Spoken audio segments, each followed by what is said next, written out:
নমস্কার বন্ধুরা, রাখির হেসেলে সবাইকে স্বাগত।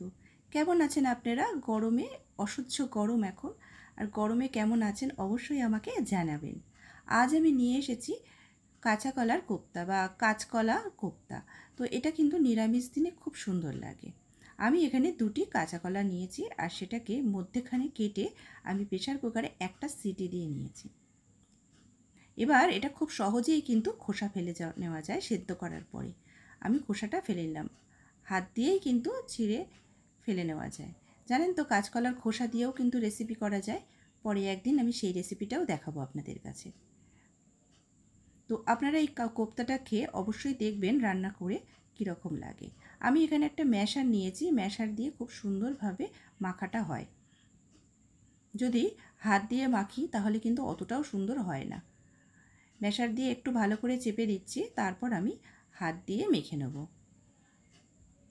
আমার মতন করে রান্নাটা একবার অবশ্যই করে দেখতেই পারেন। এবারে পরপর আমি মাখাটাকে মশলাগুলো দিয়ে দিচ্ছি 1 চামচ বেসন, দিয়ে দিলাম একটু বেকিং সোডা, দিয়ে দিচ্ছি সামান্য হলুদ। এখানে কিশমিশকে আমি কাঁচি দিয়ে কুচো কুচো করে কেটে রেখেছি, আর কাজু বাদাম আর কিশমিশ এটা দিলে মুখে পড়ে, খুব ভালো লাগে। দিয়ে দিলাম গ্রেট করা আদা, আর দিয়ে দিলাম 2 চামচ নারকেল বাটা। নারকেল বাটাটা দিলে কোপ্তাগুলো খুব স্বাদ হয়। সামান্য চিনি দিলাম, আর দিলাম লঙ্কা কুচি। এবার এই সমস্ত উপকরণগুলোকে একসাথে মেখে নেব। ভালো করে মিশিয়ে নেব যাতে করে কোনো উপকরণ চেয়ে না থাকে। ভালো করে চটকে চটকে মেখে আমি রেখে দেবো কিছুক্ষণ, তাহলে এটা একটা টাইট মতন হয়ে যাবে। তাতে কিন্তু কোপ্তাগুলোর আকার শেপ দিতে সুবিধা হবে। এবার হাতটা আমি ধুয়ে নিলাম, ধুয়ে নিয়ে হাতে একটু তেল লাগিয়ে নিলাম। আপনারা তেল, রিফাইন তেল, সর্ষের তেল, যে কোনো তেল লাগিয়ে নিতে পারেন। এবার কোপ্তার আকারগুলো গড়ে নেব। আপনারা চাইলে গোল করতে পারেন বা একটু চ্যাপ্টা করে নিতে পারেন, যেমন খুশি শেপ করে নিতে পারেন।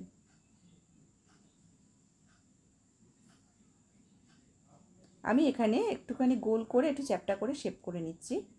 যেহেতু হাতে তেল লাগিয়ে দিয়েছি, তাই কোপ্তার আকারগুলো করতে কোনো সমস্যা হচ্ছে না। হাতে একটু লেগে লেগে যাবে, তাতে কোনো সমস্যা। আমার এখানে শেপগুলো কিন্তু হয়ে গিয়েছে।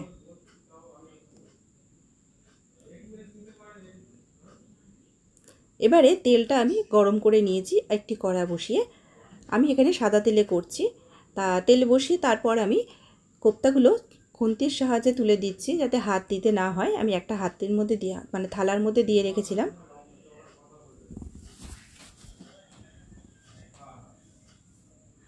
গ্যাসের ফ্লেমটা মিডিয়াম টু লো করে দিয়েছি, খুব হাই করার দরকার নেই।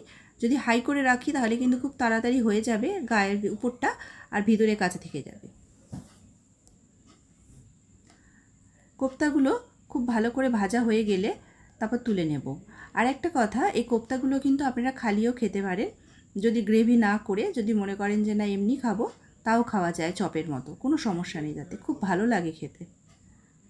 কাঁচা কলা আর কি, আমাদের স্বাস্থ্যের পক্ষে তো ভালোই, আর অনেক রকমভাবে রান্না করা যায়।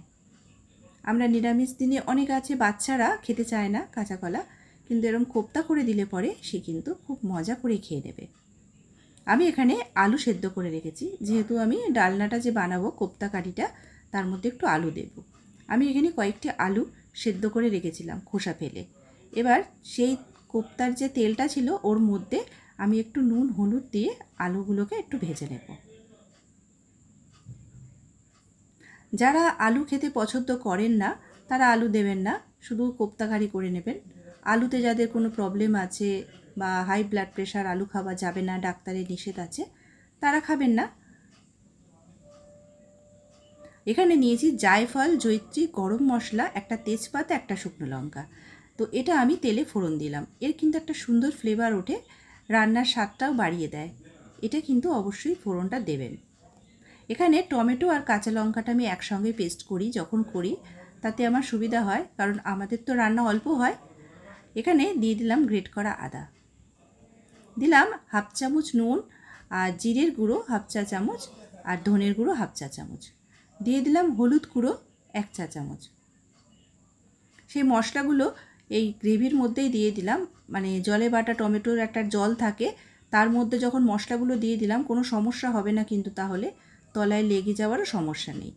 আমি যে কিশমিশ আর কাজুটাকে কেটে রেখেছিলাম সেইটা এবার দিয়ে দিলাম, অল্প কিছু ছিল। এবারে অল্প একটু জল দিয়ে দিলাম যাতে মশলাটা খুব ভালো করে কষা যায়, তার জন্য।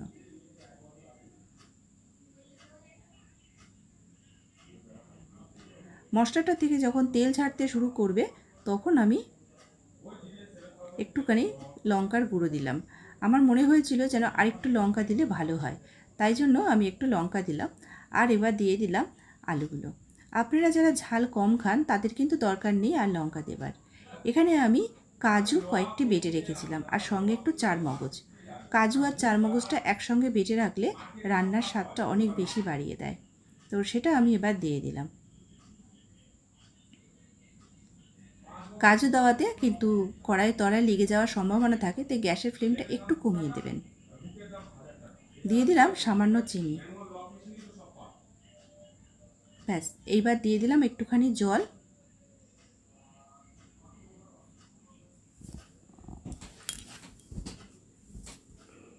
দিয়ে দিলাম একটু নারকেল কোড়া। এটা কিন্তু অপশনাল, আপনারা নাও দিতে পারেন। আমার এখানে নারকেল কোড়া একটু ছিল, তাই আমি সেটা দিয়ে দিলাম। এবার কোপ্তাগুলো দিয়ে দিলাম। নারকেল নিরামিষ রান্নাতে খুব ভালো যায়, তাই জন্য আমি নারকেল কোড়াটা দিলাম। 2 মিনিট ফুটিয়ে নিলাম। দেখুন আমার কোপ্তা কারিটা খুব সুন্দরভাবে হয়ে গিয়েছে। আমি একটু গ্রেভি রেখেছি, কারণ ভাতের সাথে খেতে গেলে একটু গ্রেভি থাকলে ভালো হয়। দিয়ে দিলাম 1/2 চা চামচ ঘি আর দিয়ে দিলাম গরম মশলা। আমার গরম মশলাটা কিন্তু বাড়িতে করা, আমি বাজার থেকে কিনে নিয়ে বাড়িতে মিক্সিতে করে নিই। আমি তার জন্য আরেকটু এলাচের গুঁড়োও দিই। এতে কিন্তু রান্নার একটা ভীষণ পরিমাণে ভালো সুন্দর একটা ঘ্রাণ ওঠে। দেখুন কীরকম হয়েছে, আশা করি ভালো লেগেছে।